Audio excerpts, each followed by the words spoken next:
भाग 42। भय से मुक्त होने के लिए अवचेतन मन का प्रयोग कैसे करें। मेरे एक छात्र को उसके व्यावसायिक सम्मेलन के वार्षिक समारोह में भाषण देने के लिए आमंत्रित किया गया था। उसने मुझे बताया कि 1000 लोगों के सामने भाषण देने के बारे में सोचकर ही वो दहशत में आ गया था, जिनमें से कई उसके क्षेत्र में विशेषज्ञ थे। उसने अपने भय पर इस तरह विजय पाई। कई रातों तक वो लगभग 5 मिनट तक कुर्सी पर शांति से बैठा। उसने स्वयं से धीरे से शांति और सकारात्मक तरीके से कहा, मैं इस भय पर विजय पाने वाला हूं। मैं इस पर अभी विजय पा रहा हूं। मैं संतुलन और विश्वास से बोलता हूं। मैं शांत और आरामदेह हूं। इस उपाय से उसने मस्तिष्क के एक निश्चित नियम से कार्य करवाया। जब समय आया तो उसने अपने भय पर विजय पाई और बहुत सफल भाषण दिया।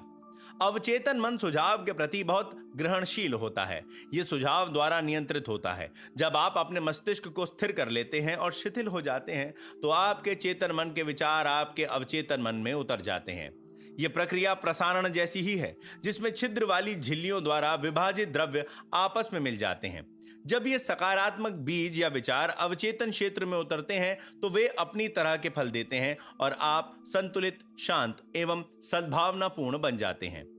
मनुष्य का सबसे बड़ा शत्रु। यह कहा गया है कि भय मनुष्य का सबसे बड़ा शत्रु है।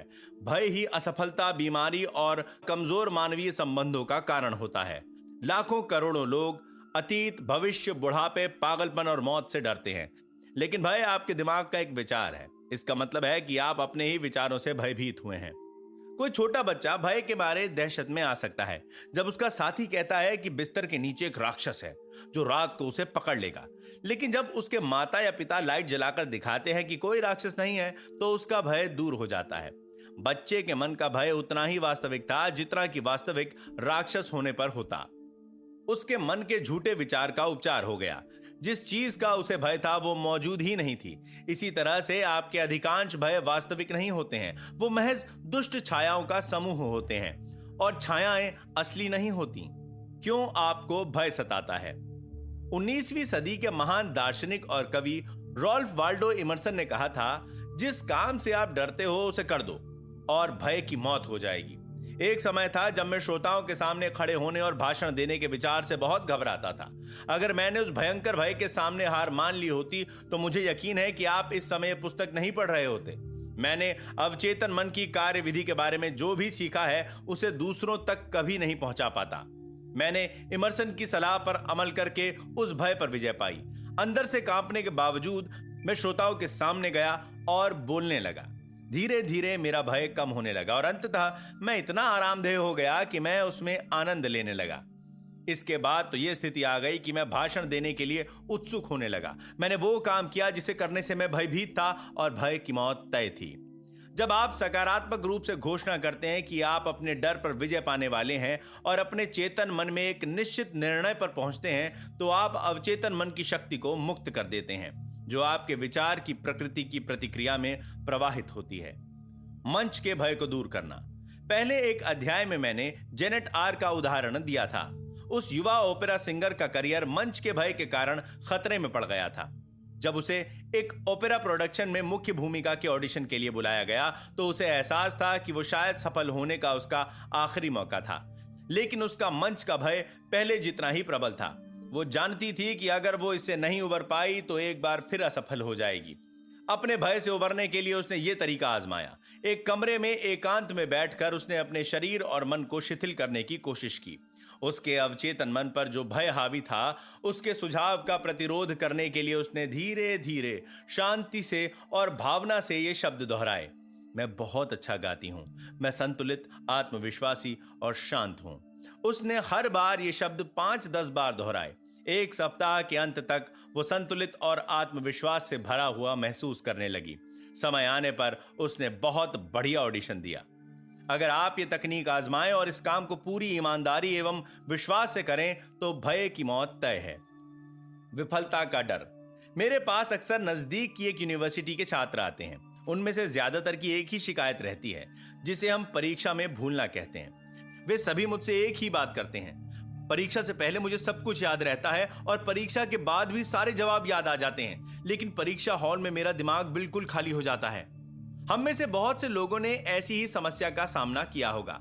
इसका स्पष्टीकरण अवचेतन मन के एक प्रमुख नियम में निहित है। वही विचार साकार होता है जिस पर हम सबसे ज्यादा ध्यान केंद्रित करते हैं। उन छात्रों के साथ बातचीत करते समय मैं पाता हूं कि उनका ध्यान असफलता के विचार पर सबसे ज्यादा केंद्रित होता है। परिणाम स्वरूप उनका अवचेतन मन असफलता को साकार कर देता है। असफलता का भय अस्थायी भुलक्कड़पन लाकर असफलता उत्पन्न कर देता है। शीला ए अपनी कक्षा की बहुत प्रतिभाशाली मेडिकल छात्रा थी, लेकिन जब भी वो कोई लिखित या मौखिक परीक्षा देती थी तो उसके मस्तिष्क में आसान सवालों के जवाब भी नहीं आ पाते थे। मैंने उसे इसका कारण समझाया। वो परीक्षा के कई दिन पहले से असफलता की आशंका पर सोच रही थी और चिंता कर रही थी। ये नकारात्मक विचार भय से प्रेरित हो गए। डर के सशक्त भाव से लिपटे विचार अवचेतन मन में साकार होते हैं। दूसरे शब्दों में, वो लड़की अपने अवचेतन मन से आग्रह कर रही थी कि वो उसे फेल करवा दे, और अवचेतन मन ने ठीक वही काम किया। परीक्षा के दिन वो सब कुछ भूल गई। कैसे उसने अपने भय को भगाया? जब शीला ने अपने अवचेतन मन की कार्यविधि का अध्ययन किया तो उसने सीखा कि यह स्मृतियों का भंडार है।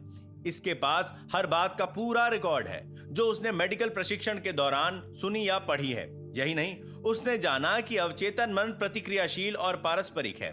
उसके साथ गहरे तालमेल में आने का तरीका शांत, आरामदेह और आत्मविश्वास से पूर्ण बनता है। हर सुबह और रात को वो ये कल्पना करने लगी कि उसके माता पिता उसके अद्भुत रिकॉर्ड पर उसे बधाई दे रहे हैं। वो उनके एक काल्पनिक पत्र को भी अपने हाथ में महसूस करती है। जब वो सुखद परिणाम पर विचार करने लगी तो उसे अपने भीतर उसी के अनुरूप प्रतिक्रिया मिली। इस सतत प्रेरणा में अवचेतन मन की सर्वज्ञानी और सर्वशक्तिमान शक्ति ने कमान अपने हाथ में ले ली। इसने उसी के अनुसार उसके चेतन मन को निर्देशित किया। उसने अंतिम परिणाम की कल्पना कर ली थी, बस उसे साकार करने के साधन की जरूरत थी। इस तकनीक के अनुसरण के बाद उसे परीक्षाएं पास करने में कोई दिक्कत नहीं हुई। उसके अवचेतन मन की व्यक्तिनिष्ठ बुद्धि ने कमान हाथ में ले ली और उस पर दबाव डाला कि वो उत्कृष्ट प्रदर्शन करे। पानी का, पहाड़ों का और बंद स्थलों का भय। जब मैं 10 साल का था तो अकस्मात एक स्विमिंग पूल में गिर गया। मैंने कभी तैरना नहीं सीखा था। मैंने अपने हाथ हिलाए लेकिन इससे कोई फायदा नहीं हुआ। मुझे महसूस हुआ कि मैं डूब रहा हूं। मुझे अब भी वो दहशत याद है जब काला पानी मुझे घेरे हुए था। मैंने सांस लेने के लिए मुंह खोला लेकिन मुंह में पानी भर गया। आखिरी पल में एक लड़के ने मेरी हालत देख ली। वो पानी में कूदकर मुझे बाहर निकाल लाया। वो अनुभव मेरे अवचेतन मन में उतर गया। परिणाम यह हुआ कि मैं बरसों तक पानी से डरता रहा।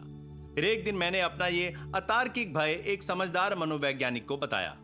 स्विमिंग पूल में जाओ, उन्होंने मुझसे कहा। पानी की तरफ देखो। वो सिर्फ एक रासायनिक यौगिक है जो हाइड्रोजन के 2 परमाणुओं और ऑक्सीजन के 1 परमाणु से बना है।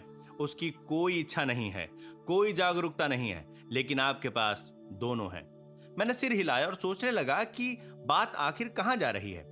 एक बार जब आप ये समझ लेते हैं कि पानी मूलतः निष्क्रिय है, उन्होंने आगे कहा, तो जोर से दृढ़ आवाज में कहें, मैं आप पर विजय पाने वाला हूं, और फिर पानी में उतर जाएं। तैरना सीखें। पानी पर विजय पाने के लिए अपनी आंतरिक शक्तियों का प्रयोग करें। मैंने वैसा ही किया। जब मैंने नया मानसिक दृष्टिकोण अपना लिया तो अवचेतन की सर्वशक्तिमान शक्ति ने प्रतिक्रिया की और मुझे शक्ति, आस्था तथा आत्मविश्वास दिया। इसने मुझे अपने भय से उबरने में समर्थ बनाया और मैंने पानी पर विजय पा ली। आजकल मैं हर सुबह अच्छे स्वास्थ्य और आनंद के लिए तैरता हूं। पानी को अपने पर विजय पाने दें। याद रखें, आप पानी के मालिक हो। किसी भी भय को भगाने का सफल उपाय। यहां भय से उबरने की एक ऐसी तकनीक दी गई है जो मैंने मंच पर खड़े होकर हजारों लोगों को सिखाई है। ये जादू की तरह काम करती है। आजमा कर देख लें। मान लीजिए आप तैरने से डरते हैं। 5-10 मिनट के लिए दिन में 3-4 बार स्थिर बैठ जाओ। खुद को गहरे आराम की अवस्था में ले आएं। अब कल्पना करें कि आप तैर रहे हैं। कल्पना में आप तैर रहे हैं। मानसिक रूप से आपने खुद को पानी में डाल लिया है। आप पानी की ठंडक और हाथ पैरों का हिलना डुलना महसूस करते हैं। यह सब वास्तविक, चित्रात्मक और मानसिक खुशी की गतिविधि है। यह निरर्थक दिवा स्वप्न नहीं है। आप ये तो समझते हैं कि आप जो भी अपनी कल्पना में अनुभव करते हैं वो आपके अवचेतन मन में विकसित होगा। इसके बाद आप पर दबाव पड़ेगा कि आपने अपने गहरे मस्तिष्क पर जो तस्वीर छोड़ी है उसे वास्तविक जीवन में साकार करें। जब आप अगली बार तैरने की कोशिश करेंगे तो आप ये खुशी महसूस करेंगे। ये अवचेतन मन का नियम है। अन्य भयों पर भी आप यही तकनीक लागू कर सकते हैं। अगर आपको पहाड़ों से भय लगता है तो कल्पना करें कि आप पहाड़ों पर टहल रहे हैं। इसकी वास्तविकता को महसूस करें। ताजा हवा, पहाड़ी फूलों और रोमांचक छटा का आनंद लें। ये जान लें कि आप मानसिक रूप से इसे करते रहेंगे तो शारीरिक रूप से आपको कोई मुश्किल नहीं होगी। उसने लिफ्ट को आशीर्वाद दिया। जोनाथन एम एक बड़े कॉरपोरेशन में एग्जीक्यूटिव है। कई सालों तक वो लिफ्ट में चढ़ने से बहुत डरता था। वो हर सुबह लिफ्ट से जाने के बजाय 7 मंजिल सीढ़ियां चढ़कर अपने ऑफिस पहुंचता था। जब उसे ऊंची मंजिलों पर स्थित दूसरी कंपनियों के लोगों से मिलना होता था तो वो अक्सर कोई ना कोई बहाना बनाकर उनसे अपने ऑफिस या रेस्टोरेंट में मिलता था। शहर से बाहर की बिजनेस यात्राएं उसके लिए यातना भरी होती थीं। उसे पहले से फोन करके ये सुनिश्चित करना होता था कि होटल का उसका कमरा नीचे वाली मंजिल पर हो और वो सीढ़ियों का उपयोग कर पाए। ये डर उसके अवचेतन मन की उपज थी। शायद ये किसी ऐसे अनुभव की प्रतिक्रिया में होगा जिसे वो चेतन रूप से काफी लंबे समय से भूल गया था। जब उसने ये सीख लिया तो उसने इसे बदलने की ठान ली। वो दिन रात कई बार लिफ्ट को आशीर्वाद देने लगा। शांत आत्मविश्वासी मनोदशा में वो खुद के सामने दोहराता रहा, हमारी इमारत की लिफ्ट एक अद्भुत विचार है। ये शाश्वत मस्तिष्क से उत्पन्न हुई है। ये हमारे सभी कर्मचारियों के लिए वरदान है। ये अद्भुत सेवा करती है। ये दैवी विधान में काम करती है। मैं इसमें शांति और खुशी से यात्रा करता हूं। मैं अब शांत बैठा हूं जबकि जीवन, प्रेम और समझ के प्रवाह मेरे विचार तंत्र में प्रवाहित हो रहे हैं। अपनी कल्पना में मैं इस समय लिफ्ट में हूं और अपने ऑफिस के बाहर कदम रख रहा हूं। लिफ्ट हमारे कर्मचारियों से भरी है। मैं उनसे बात करता हूं और वे मित्रतापूर्ण, खुश और स्वतंत्र हैं। ये स्वतंत्रता आस्था और विश्वास का अद्भुत अनुभव है। मैं धन्यवाद देता हूं। वो 10 दिनों तक ये प्रार्थना करता रहा। 11वें दिन वो कंपनी के बाकी लोगों के साथ लिफ्ट में चढ़ा और उसने खुद को पूरी तरह स्वतंत्र महसूस किया।